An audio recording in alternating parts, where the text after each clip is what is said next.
ಪಟ್ಟಣದಲ್ಲಿ ಉಪನ್ಯಾಸಕರ ಬೃಹತ್ ಪ್ರತಿಭಟನೆ.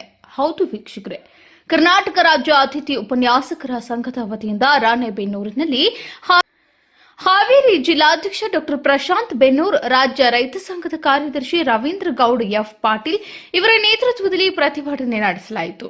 ಕರ್ನಾಟಕ ರಕ್ಷಣಾ ವೇದಿಕೆ ರಾಜ್ಯ ಅಧ್ಯಕ್ಷರಾದಂತಹ ನಿತ್ಯಾನಂದ್ ಕುಂದಾಪುರ್ ಹಾಗೂ ವಂದೇ ಮಾತರಂ ಸಂಘದ ಅಧ್ಯಕ್ಷ ಹಾಗೂ ವಕೀಲರ ಸಂಘದ ಅಧ್ಯಕ್ಷರು ಮತ್ತು ವಿವಿಧ ಪರ ಸಂಘಟನೆಗಳು ಮುಖಂಡರ ಮೂಲಕ ಮಾನ್ಯ ತಹಸೀಲ್ದಾರ್ ಅವರಿಗೆ ಮನವಿಯನ್ನ ಸಲ್ಲಿಸಲಾಯಿತು. ಈ ಸಂದರ್ಭದಲ್ಲಿ ಉಪನ್ಯಾಸಕರಾದ ಗೋವಿಂದಪ್ಪ ಸರ್, ಮರಡಿ ಬನಕರ್, ಚಂದ್ರಶೇಖರ್ ಸಿರಿಗೇರಿ, ಸನತ್ ಸರ್, ಶ್ರೀನಿವಾಸ್, ರಮೇಶ್ ನಾಯಕ್, ಆನಂದ್ ಕರಲ್ವಾಡ್ಕರ್, ಜ್ಯೋತಿ ಮೇಡಂ, ಶಿಲ್ಪಾ, ಕವಿತಾ ಮಾಧುರಿ, ಶ್ವೇತಾ ಜಂಬಿಗಿ, ಶಿಲ್ಪಾ ಹಾವನೂರ್ ವಿವಿಧ ಉಪನ್ಯಾಸಕರು ಪಾಲ್ಗೊಂಡಿದ್ದರು. ಡಿಎಂ ಹುಬ್ಬಳ್ಳಿ, ಜೀವನದ ನೆರಳು ನ್ಯೂಸ್, ರಾಣೆಬೆನ್ನೂರು. ಮುಖ್ಯಮಂತ್ರಿಗಳು ಸಿದ್ದರಾಮಯ್ಯ ಸಾಹೇಬರು ಸಹಿತ ವಿರೋಧ ಪಕ್ಷ ನಾಯಕರಾಗಿದ್ದಾಗ ಸಹಿತ ನಮ್ಮ ಬಗ್ಗೆ ಕಾಳಜಿ ವಹಿಸಿ ಸದನದಲ್ಲಿ ಧ್ವನಿ ಎತ್ತಿದ್ದಾರೆ. ಅದ್ರ ಬಗ್ಗೆ ಕಾಳಜಿ ವಹಿಸಿ ಮಾತಾಡಿದ್ದಾರೆ.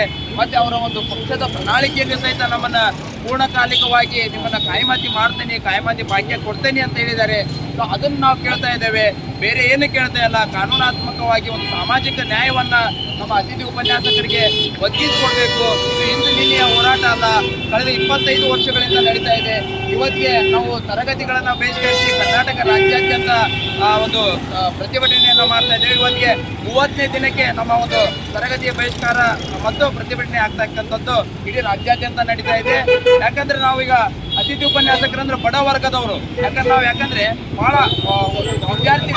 ವಿದ್ಯಾರ್ಥಿಗಳ ಭವಿಷ್ಯ ಅನ್ಕೊಂತಾನೆ ಇಲ್ಲಿವರೆಗೆ ನಾವು ಜೀವನವನ್ನ ಮಾಡ್ತಾ ಬಂದಿದ್ದೇವೆ.